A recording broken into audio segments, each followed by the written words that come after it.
Ya guys, hari ini kita akan meluruskan pemikiran dari Mbak ini, Mbak Mualaf ini. Ya walaupun Mbak Mualaf ini cantik, tapi botolnya nggak ketulungan cuy. Kita langsung nonton videonya saja. Mau berangkat kerja kan, rutinitas ya, mau berangkat kerja, tiba-tiba tuh papaku, padahal aku nggak cerita ke papa, aku nggak cerita ke papaku untuk Pak, mana sih ayatnya Yesus ngaku dia Tuhan, nggak pernah cerita itu. Cuma tiba-tiba aja nggak tahu, papa itu nunjukin Alkitab ke aku, nunjukin Bible. Dia bilang, ini lihat, ini baca katanya. Apa ini, kamu baca ini. Ya nggak tahu lah, mungkin karena nggak tahu lah apa semua itu, apa yang menggerakkan itu semua juga nggak ngerti ya. Jadi dulu ditunjukkan, aku baca Yohanes 13 ayat 13. Ternyata di situ bunyinya gini, kamu menyebut aku guru dan Tuhan. Memang katamu itu tepat, memang akulah guru dan juga Tuhan. Nah, itu perkataannya Yesus. Nah, yang aku baca di situ perkataannya Yesus gitu ya. Jadi itu aku kayak langsung merasa bersalah banget gitu ya. Ya ampun, ya Tuhan, ternyata ada juga ayatnya Yesus itu ngaku dia Tuhan gitu, walaupun nggak ada sembahlah aku gitu ya. Jadi aku tuh kayak ngerasa sebagai manusia yang merasa bersalah banget ya sama Tuhan gitu ya, karena udah ngeraguin ketuhanannya. Ternyata aku bawalah ayat yang tadi ditunjukin papaku. Aku minta ketemu sama temanku itu kan. Aku tunjukin, ini Mas, ada ayatnya. Yesus ngaku dia Tuhan, dia bilang akulah Tuhan gitu kan. Terus temanku cuma biasa aja gitu, dia bilang gini, emang kamu yakin aslinya emang gitu? Kamu yakin itu nggak ada yang berubah? Dia ulangi lagi, kamu yakin? Dia bilang gitu, aslinya kayak gitu, nggak ada yang berubah. So aku mikir, ribet amat sih, kok malah gitu, kok nggak minta dibaptis sih, kok nggak minta apa sih gitu ya, ini orang sih kan. Jadi aku cuma bilang gini, ya aku punyanya kitab suciku ya ini, bahasanya ya udah gini gitu kan. Ya kamu yakin aslinya emang gitu? Terus ya udahlah, karena dia nanyain aku aslinya emang gitu apa enggak gitu kan, aku ngerasa aku punya PR baru lagi. Aku mencari tahu lagi, ini Yesus ngomong apa sih sebenarnya gitu kan. Nah, aku lihatlah di Alkitab Sabda itu kan ada kitab yang terjemahan lama-lama gitu kan, versi kuno, Lyriker segala macam lah ya, TL, terus APB, banyak banget versi-versi yang lama. Ternyata di situ tuh terjemahannya bukan guru dan Tuhan, guru dan Tuan. Tuan? Iya, ternyata guru dan Tuan. Terus guru dan junjungan kayak gitu. Bukan Tuhan ya? Bukan, Tuan. Jadi engkau mengenal aku sebagai guru dan Tuan gitu. Kamu menyebut aku guru dan Tuan, guru dan junjungan gitu. Dan itu banyak gitu loh terjemahan-terjemahan kayak gitu. Yang lama-lama kayak gitu. Nggak tahu juga ini kenapa kok dia tiba-tiba jadi Tuhan. Aku cuma mikirin yang bener yang mana sih? Kok bisa beda-beda gini sih? Nah, terus karena temanku bilang aslinya gitu apa enggak, aku langsung ke Bible Hub. Itu kan ada original teksnya. Di situ aku cari, ternyata memang di situ tulisan aslinya itu kata yang dipakai itu kurios. Kurios? Kurios. Nah, ternyata kurios itu aku terjemahin ke bahasa apapun, nggak ada yang menerjemahkan kurios itu sebagai Tuhan. Tapi Tuan? Tuan. Jadi adanya itu Bapak, Tuan, terus ke Inggris itu Mister, ke Malaysia itu Enci gitu. Sir? Ya, Mister kayak gitu. Ke bahasa Inggris Mister gitu kan. Jadi nggak ada yang kamus manapun tuh nggak pernah menerjemahkan dia sebagai Tuhan. Tiba-tiba jadi Tuan? Jadi tiba-tiba yang Tuan kok jadi Tuhan gitu. Ada sifat ilahiyahnya ya? Tiba-tiba ketambahan satu huruf, maknanya langsung beda jauh. Ciptaan jadi pencipta gitu. Nah, makanya aku mikir, kok ngeri banget sih, nggak mungkin lah. Kayak aku misalnya punya tetangga gitu ya, atau nggak nih Mas ya, Mas Asep gitu ya, Tuan Asep, terus tiba-tiba iya berapa tahun kemudian gitu, terus aku ketemu lagi terus jadi Tuhan Asep, kan nggak mungkin, kocak gitu kan. Jadinya kayak ini apaan sih gitu. Oh, berarti ya udahlah, berarti memang Yesus itu nggak pernah mengklaim dirinya sebagai Tuhan. Yesus memperkenalkan dirinya itu hanyalah sebagai utusan, sebagai guru, sebagai junjungan, sebagai Tuan gitu, nggak lebih dari itu. Jadi di situ aku ya udahlah, yakin nih ini berarti memang yang memuliakan Yesus sesuai dengan apa yang Yesus mau, utusan jadi Islam gitu. Ya, dalam video itu intinya bagaimana katanya Yesus pernah mengatakan bahwa Yesus adalah guru dan Tuhan. Tapi persoalannya kata Tuhan di situ ternyata memakai kata kurios yang menurut dia itu artinya Tuan. Dan dia juga melihat di beberapa terjemahan sebelumnya itu juga dikatakan bagaimana junjungan, Tuan. Kok sekarang berubah jadi Tuhan? Nah, ini yang akan kita coba luruskan. Yang pertama Anda harus tahu bahwa terjemahan itu sebenarnya diterjemahkan sesuai konteks zaman itu. Ya, Tuhan pada waktu itu dianggapnya sebagai seseorang yang memiliki kuasa kepada seseorang itu, sehingga itu mendekati kata Tuhan. Tetapi kemudian direvisi, ingat ya, bukan kitabnya yang direvisi, tetapi terjemahannya. Kalau Anda protes, lah terjemahan nggak boleh direvisi. Kitab Anda juga di terjemahannya direvisi. Makanya pengetahuan itu dibaca dan juga supaya Anda mengerti. Kemudian dari revisi terjemahan ini kemudian menjadi kata Tuhan. Lalu pertanyaannya, mana yang benar? Yang benar kata Tuhan atau Tuhan? Dan yang benar menurut Alkitab apa? Kata apa yang dipakai? Mari kita langsung bahas saja. Ya, ini adalah ayat yang dikutip sama Mbak ini dalam Yohanes 13 ayat 13 dikatakan, kamu menyebut aku guru dan Tuhan, dan katamu itu tetap tepat, memang akulah guru dan Tuhan. Kalau kita lihat dalam Yohanes 13 ayat 13, di sini dikatakan hodidaskalos. Hodidaskalos adalah artinya guru, kai ho kurios. Nah, kalau kalian perhatikan kata kurios ini kenapa bisa diterjemahkan sebagai Tuhan? Itu bukan semerta-merta diterjemahkan begitu saja, nggak ada konteksnya. Karena memang sebenarnya Tuhan itu dipanggilnya kadang-kadang pakai kata theos dan juga memakai kata kurios.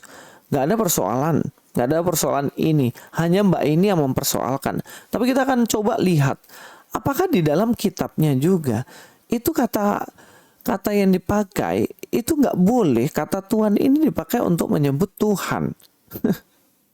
Sepertinya Mbak Mualaf, kalau mualaf itu jangan setengah-setengah. Baca kitabmu. Lah kamu udah bukan Kristen, baca kitabnya orang Kristen. Hina-hina kitabnya orang Kristen. Melesetin kitabnya orang Kristen. Harga dirimu di mana, Mbak Coy? Jadi kalau kamu tahu di dalam kitabmu sendiri juga memakai kata master juga untuk menyebut Tuhanmu, apa yang akan kamu lakukan? Saya akan tunjukkan.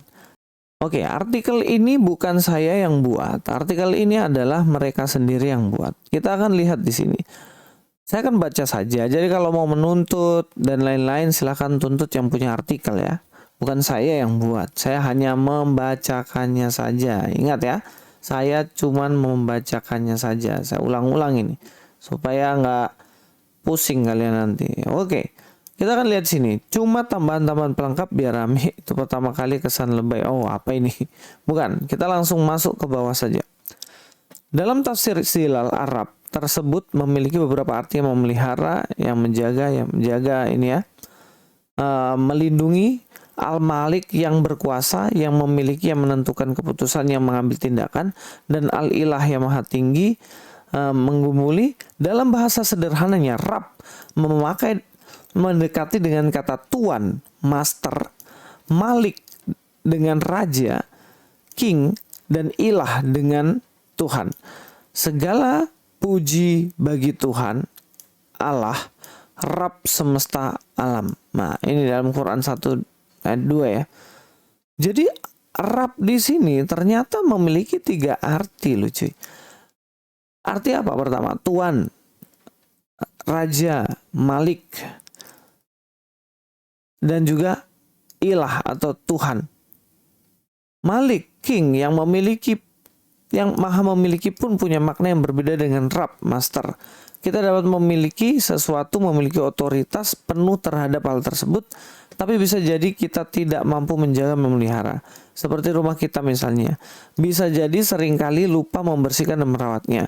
Tapi Allah menekankan bahwa Allah memiliki penuh Malik atas kita semua, namun juga selalu menjaga. Malik dan selalu memelihara, Rab tanpa lalai sedikit pun.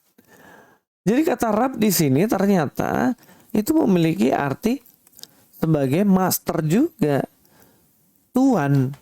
Tapi dia juga raja, tapi dia juga Tuhan, tergantung konteksnya.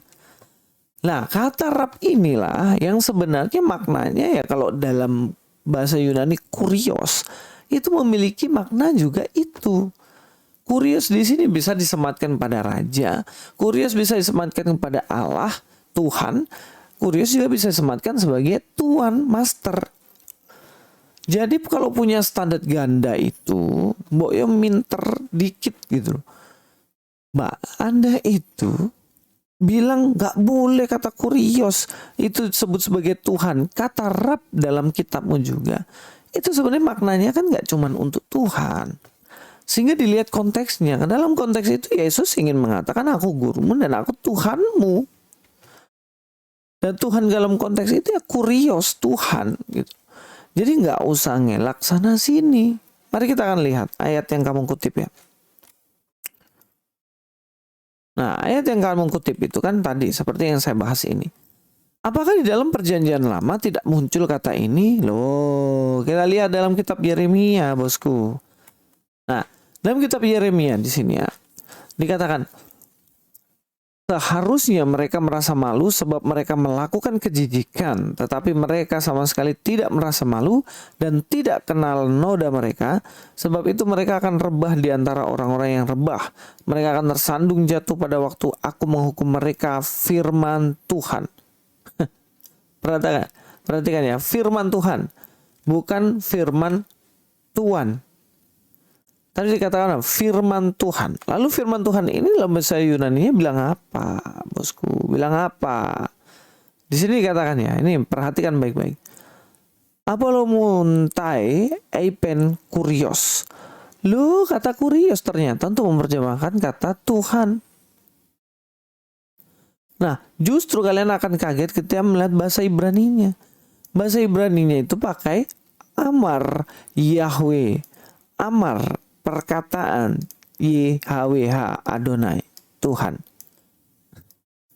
Kurios, cuy. Nah, lucu kan? Lucu buat orang-orang seperti kalian yang nuduh-nuduh sembarangan. Justru kata Yahweh dalam bahasa Yunani, dalam bahasa Ibrani, itu terjemahkan kurios. Nah, ketika Yesus mengakui dirinya, yes, aku ini didaskalos, aku ini juga kurios.